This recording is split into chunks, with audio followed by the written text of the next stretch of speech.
This is Jose Merino, Editor-in-Chief of the Neurology family of journals. The Neurology podcast provides practical information to neurologists and other clinicians to help them provide better care for their patients. Thanks for listening and have a great week. Hey, this is Jason Crowell. Thanks for listening today. I'm very excited to welcome Farrah Mateen to our podcast. Farrah is a neurologist at Massachusetts General Hospital. She's also the editor for Without Borders, which is an online collection of content providing information about the intersection of neurology and global health. We invited Farrah to join us today to talk about her article that she co-authored, published May 16th in the journal Neurology, titled Neurologic Care of Forcibly Displaced Persons, Emerging Issues in Neurology. Farrah, thanks for joining us. Thanks very much, Jason. So this is from the Emerging Issues in Neurology section, which, as I understand, is intended to help neurologists understand some of these new issues that neurologists face in providing care for patients with neurological diseases. And this one, as the title suggests, is about caring for patients or individuals who have been forcibly displaced. Before we get into some of the specifics, Farrah, I was hoping that you could give us an overall synopsis. What made you write about this? Why is this important for us to think about?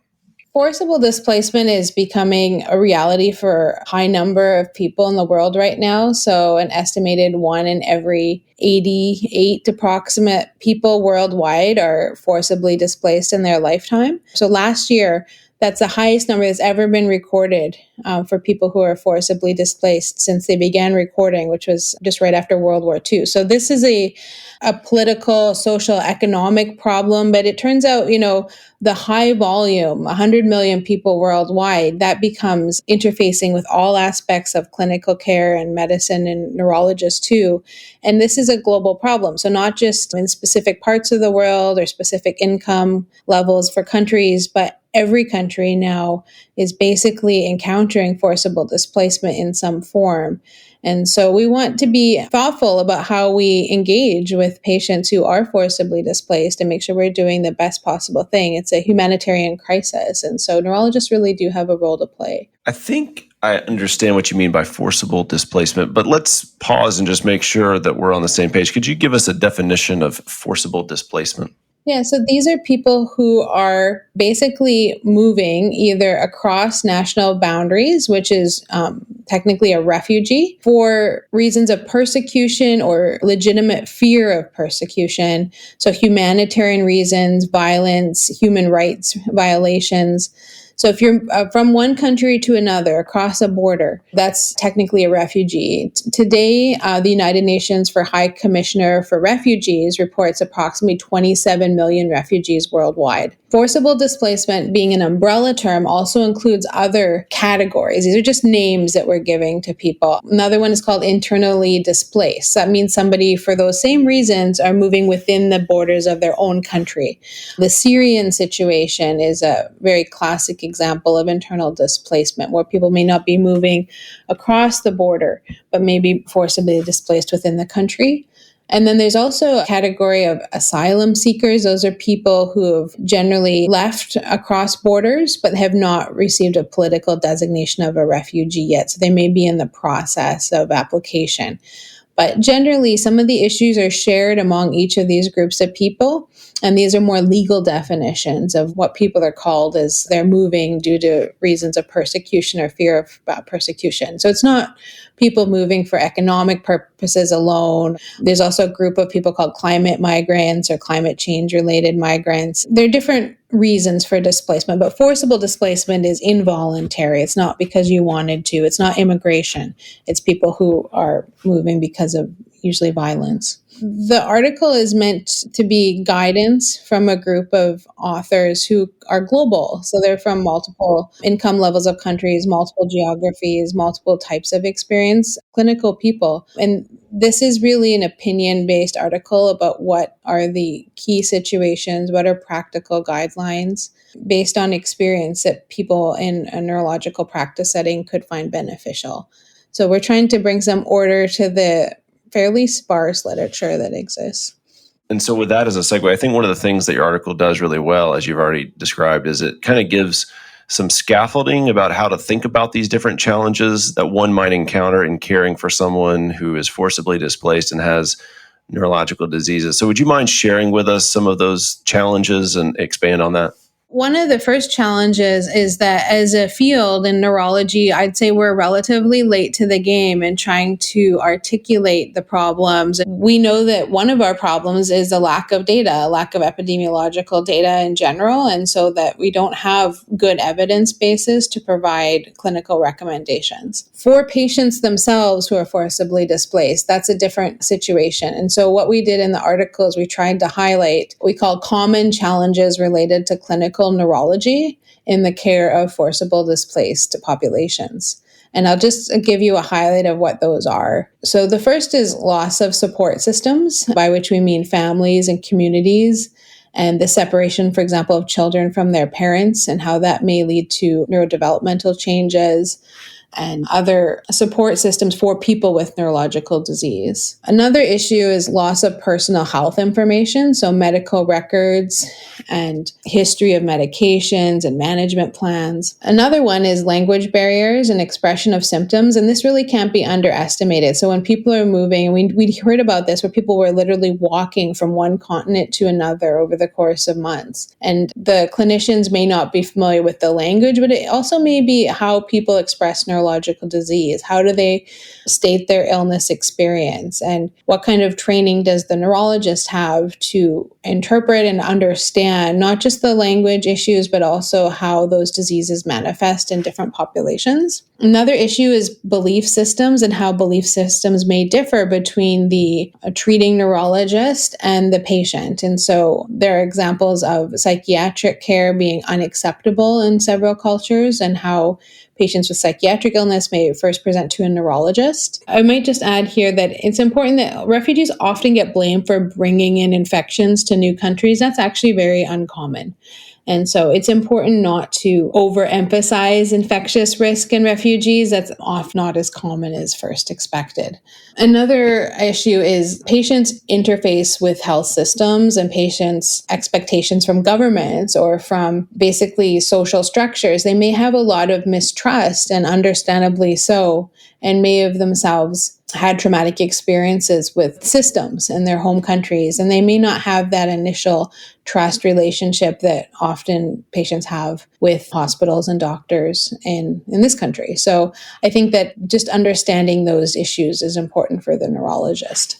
So when I think about all the challenges that you just mentioned, there are certainly some things that are within our control and certainly some things that may require broader system level change. So let's tackle the first one. What tips or advice do you have? If I'm in clinic and I'm seeing a new patient, I see patients for Parkinson's, and I have a patient that comes in to see me and then he has Parkinson's disease and he has been forcibly displaced. What recommendations would you have for me to keep in mind as I'm caring for him? We talk a lot in the article, which is open access, so certainly read it. And basically, we talk about the trauma-informed approach to use a strength-based approach. So the first question we suggest asking is, what is known?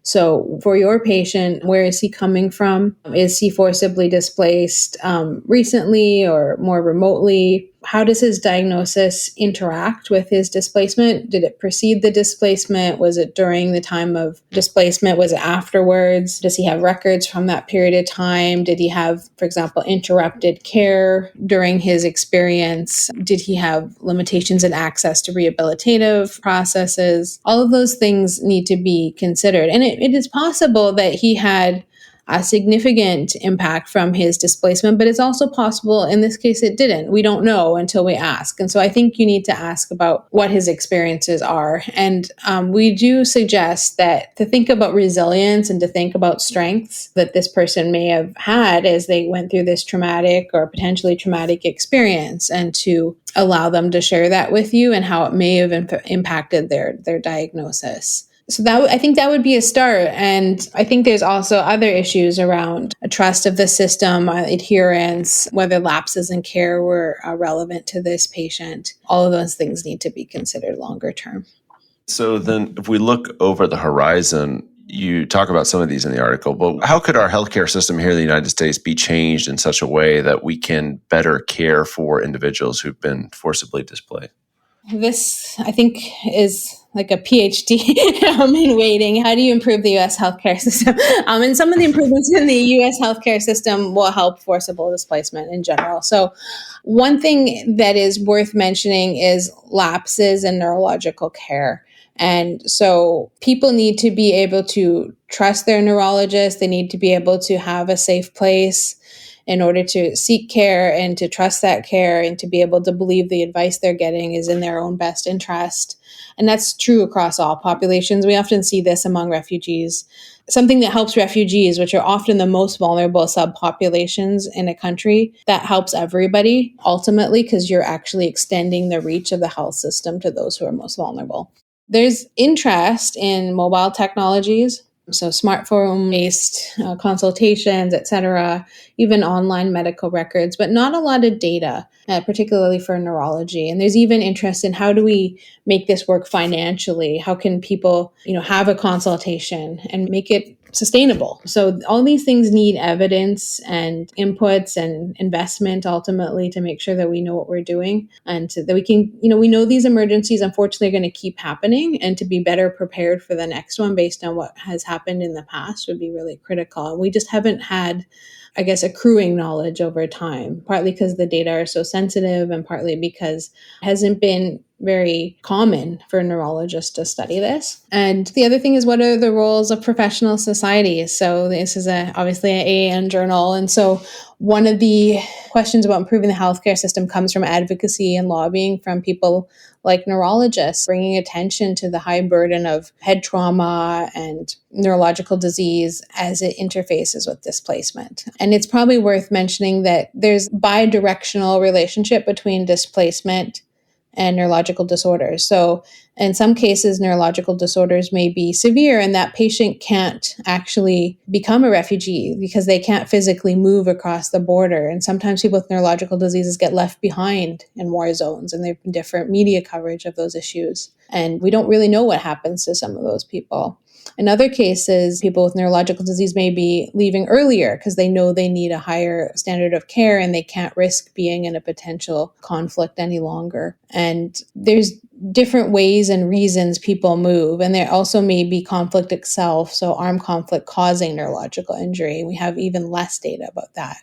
So the healthcare system, just to answer the question directly, I think needs to be attuned to these patients, be able to provide longitudinal care, be able to provide, as usual, multidisciplinary care, thinking about our allied specialties and providing that comprehensive care that most of our patients need. Thinking back to one of the points that you made a minute ago about the interruptions in care, I think about taking care of patients with Parkinson's, and when they come into clinic, especially if they've had the disease for several years, a lot of what I'm doing in getting to know them is really understanding the medicines they've tried. How did they get to where they are? And that's true for a lot of patients with different neurological diseases. Patients with epilepsy, how did they get on this combination of medicines? Patients with myelinating disease, how did they end up on this drug? So you think about these people being forced from their home and going to a new place and not having that information available. It just seems like there's got to be a system that could somehow, in this day and age, allow that gap to be bridged so that we have that information. And I don't know what that solution is, but it's kind of amazing that we don't yet have something like that available to prevent those interruptions. There's, I think, two aspects of what you're saying. One is the information itself and the medical record system being portable with patients, either electronically or in paper form, because a lot of conflicts are leading to issues of mistrust and even data sharing problems and stealing of data and all these sorts of things. The electronic medical record has to be very careful and very sensitive. And there are people working on this issue. And this, of course, stretches across all disorders, but is very important in terms of safety for the refugees if they're fleeing for persecution. Any personal data is highly sensitized. So that would be one issue. And then the other issue is the continuity of treatment and the medication. So sometimes it's happenstance. Thankfully, carbidopa, levodopa is not terribly expensive, and some patients may be able to carry that across a border with them if they have enough supply. There are other drugs, like in multiple sclerosis, which is my outpatient practice, where those drugs are overall very expensive, and some of them require refrigeration or monitoring, and there are interruptions to care. And it may be that the first few months interruption to care is not dangerous, but as refugee situations are very protracted, most of them are lasting years. We're seeing that even in the war in Ukraine, that this has gone over a year now. And a lot of wars are going years, not weeks or months. And so ideally, there would be programs to deliver free medications across our disease states, because they certainly, the medications exist. It's really a supply chain and a delivery issue a lot of times. How do we identify the patients with neurological disease in need, and how do we get those medications to them? So some element of coordination and organization would definitely help. And we've seen that work in other conditions, particularly in some of the leukemias or lymphomas, where there are what they call vertical programs to identify patients in need in poor or in conflict settings to make sure there's no care interruptions. And so maybe the real punchline is bringing attention to neurological diseases, their severity, their commonality, and how unaddressed they are, and trying to start building programs for these patients wherever they're going to be in the future, and also to support neurologists. And we mentioned in the article, just as a final point, that neurologists and healthcare workers and vaccinators and hospitals are increasingly targets during armed conflict, and that it is often unsafe to provide medical care in humanitarian settings. And so how do we become part of this process to protect those really brave individuals who are providing neurological care in some of the, darkest settings in the world right now? Farrah, I appreciate you and your co-authors for taking this on and educating us about this topic. For our audience, again, I'll refer you back to the article. It was published May 16th in the journal Neurology. It's titled Neurologic Care of Forcibly Displaced Persons, Emerging Issues in Neurology. Farrah, thank you for joining us today. We really appreciate it. Thank you very much. This is Stacey Clardy, your podcast editor. If you've enjoyed the podcast, please take a few moments to subscribe, rate, and review the Neurology podcast through Apple Podcasts, Google Podcasts, Spotify, or wherever you listen. And remember, you can always head to neurology.org/podcast for our full list of past episodes. Or you can also search by keyword in your podcast app for any neurology-specific topics you want to learn about.